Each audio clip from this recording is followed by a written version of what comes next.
யாழ் பல்கலைக்குள் நடக்கும் அதிர்ச்சி சம்பவங்கள். கலைப்பீடாதிபதி பதவி விலகலுக்கு இதுதான் காரணமா? தமிழர் பகுதியில் நேர்ந்த கொடூரம். மருத்துவரின் அலட்சியத்தால் உயிரிழந்த கர்ப்பிணி பெண். இன்று மீண்டும் நீதிமன்றத்தில் முன்னிலையாகவுள்ள யோசித ராஜபக்ஷ. புலம்பெயர் தமிழரின் கோரிக்கையை நிறைவேற்றுகிறாரா அனுர? மஹிந்தவிற்கு விழும் பேரிடிகள். சர்ச்சையாகிய யோசித ராஜபக்ஷவின் புகைப்படம். காவல்துறையினரின் அறிவிப்பு. தொடர்பென விரிவான செய்திகள். யாழ்ப்பாண பல்கலைக்கழக கலைப்பீடாதிபதி பேராசிரியர் ரகுராம் தனது பதவியை துறந்துள்ளதாக யாழ்ப்பாண பல்கலைக்கழக கலைப்பீட மாணவர் ஒன்றியம் தெரிவித்துள்ளது.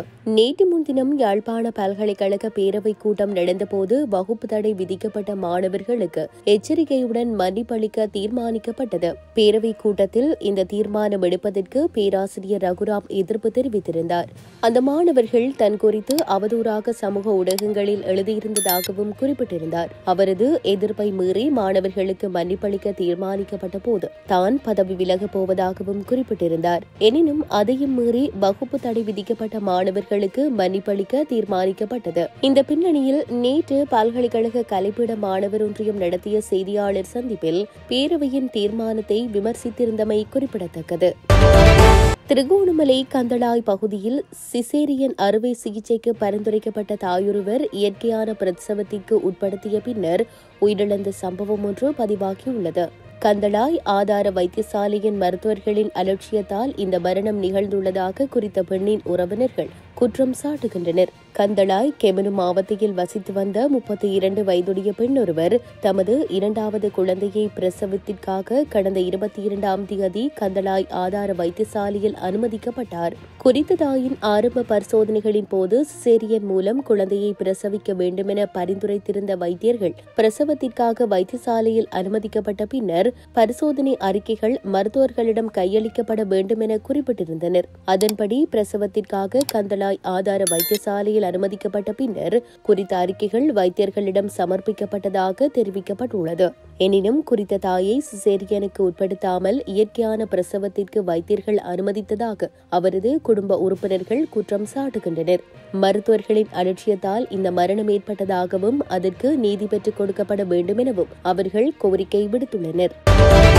முன்னாள் ஜனாதிபதி மஹிந்த ராஜபக்ஷவின் மகன் யோசித ராஜபக்ஷ இன்று மீண்டும் நீதிமன்றத்தில் முன்னிலைப்படுத்தப்பட உள்ளார். நிதி மோசடி குற்றச்சாட்டின் பேரில் குற்றப்புலனாய்வு திணைக்கள அதிகாரிகளால் கைது செய்யப்பட்டு விளக்கமறியலில் வைக்கப்பட்டுள்ள நிலையிலேயே நீதிமன்றத்தில் முன்னிலையாக உள்ளார். பெலியத்த அதிவேக நெடுஞ்சாலை நுழைவாயிலுக்கு அருகில் வைத்து நேற்று முன்தினம் குற்றப்புலனாய்வு திணைக்களத்தினரால் அவர் கைது செய்யப்பட்ட பின்னர் கொழும்பு குற்றப்புலனாய்வு திணைக்களத்திற்கு அழைத்து வரப்பட்டார். சுமார் 4 மணித்தியால வாக்குமூல பதிவு பின்னர் கொழும்பு புதுக்கடை மேலதிக நீதவான் பவித்ரா சஞ்சீவனி முன்னிலையில் முன்னிலைப்படுத்தப்பட்டார். இந்த நிலையில் அவரை இன்று வரை விளக்கமறியலில் வைக்குமாறு நீதவான் அதன்போது உத்தரவிட்டார். இதேவேளை யோசித ராஜபக்ச கைது செய்யப்பட்டதில் ஜனாதிபதியோ அல்லது பாதுகாப்பு அமைச்சரோ எந்த தலையீட்டையும் மேற்கொள்ளவில்லை என்று காவல்துறை ஊடக பேச்சாளர் தெரிவித்துள்ளமை குறிப்பிடத்தக்கது.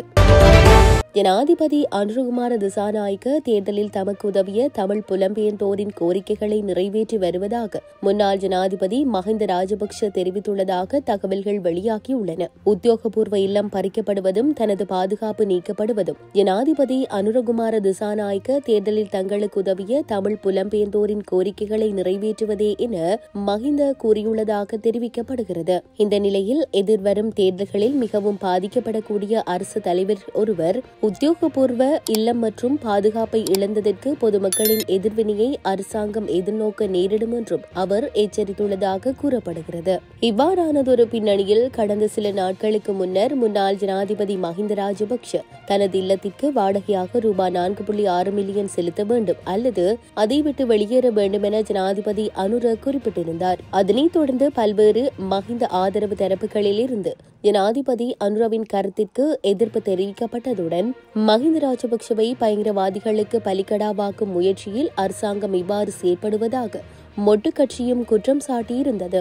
அத்தோடு சுமார் 3 தசாப்தங்களாக நீடித்த போரை முடிவுக்கு கொண்டுவர வழிவகுத்த தாம் பயங்கரவாத அச்சுறுத்தல்களை எதிர்கொள்வதாகவும் உயிர் அச்சுறுத்தல்களுக்கு முகம் கொடுப்பதாகவும் நீக்கப்பட்ட தனது பாதுகாப்பை கோரி முன்னாள் ஜனாதிபதி மஹிந்த ராஜபக்ஷ உயர்நீதிமன்றத்தில் அடிப்படை உரிமை மனு ஒன்றை தாக்கல் செய்துள்ளமையும் குறிப்பிடத்தக்கது.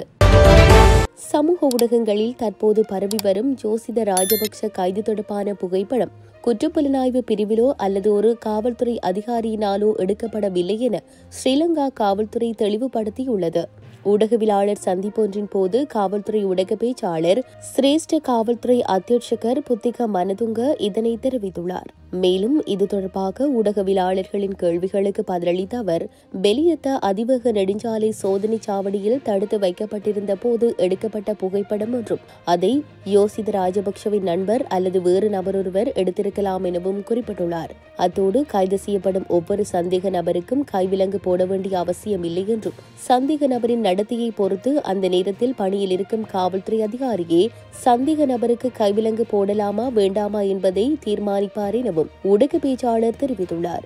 அதன்படி காவல்துறை அதிகாரிகள் உரிய நேரத்தில் சரியான சட்ட நடவடிக்கைகளை எடுத்துள்ளதாகவும், எந்த விதத்திலும் அரசியல் அதிகாரத்தின் தலையீடு இல்லை என்றும் காவல்துறை ஊடக பேச்சாளர் புத்திக மனதுங்க மேலும் கூறியுள்ளார். ஜனாதிபதி மஹிந்த ராஜபக்ஷவின் இரண்டாவது மகனான ஜோசித ராஜபக்ஷ நேற்று முன்தினம் காலை தெற்கு அதிவேக நெடுஞ்சாலையில் பெலியத்த நுழைவாயிலுக்கு அருகில் கைது செய்யப்பட்டார். ரத்மலானே ஸ்ரீமல் பிரதேசத்தில் அமைந்துள்ள 34 மில்லியன் ரூபாய் மதிப்புள்ள வீடு மற்றும் காணியை வாங்கியது தொடர்பாக ஜோசித ராஜபக்ஷவை சந்தேக நபராக பெயரிட போதுமான ஆதாரங்கள் இருப்பதாக சட்டமா அதிபரால் கடந்த 23ஆம் தேதி குற்றப்புலனாய்வு திணைக்களத்திற்கு அறிவித்ததை தொடர்ந்து இந்த கைது மேற்கொள்ளப்பட்டது. இந்த நிலையில் அவரை 27ஆம் தேதி வரை விளக்கமறியலில் வைக்குமாறு புதுக்கடை நீதவான் நீதிமன்றம் உத்தரவிட்டமை குறிப்பிடத்தக்கது.